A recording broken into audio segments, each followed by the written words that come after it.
the great thing about Britten is the fact that he is thrice great, if you understand. It's a question of a human being not being gifted with one thing, but being gifted with three, being an amazing, unique, forward-thinking, forward-looking composer.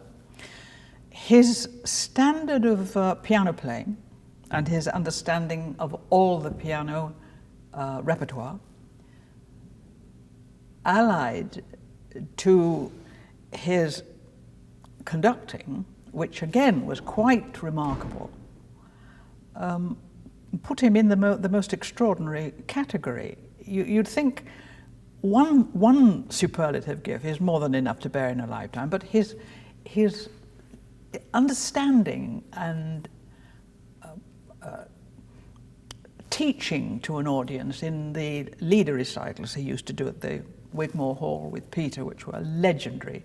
And I myself had the experience of him at the keyboard quite a few times. It was extraordinary, his understanding, his anticipation of what you were going to do. He didn't push you or lead you, he anticipated what you thought you were going to do in the most extraordinary way. That was accompaniment of the highest order.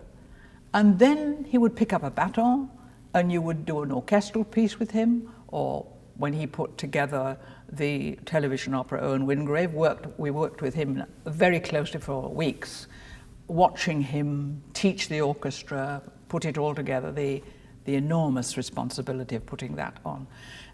And every time he picked up the baton, it was like the sun coming out from behind clouds. Everything became clearer and easy and correct, and you felt you were being led by a master. Well, you know, all those three things, as I've said, were overwhelming.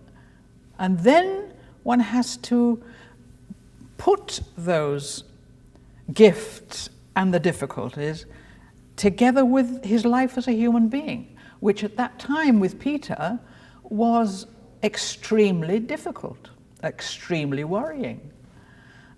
Things are very, very different now, but in those days, that side of their life must have been a tremendous worry to them and often very painful. So if you're talking about that kind of passage in a human being, to survive it at all is quite an achievement, I think.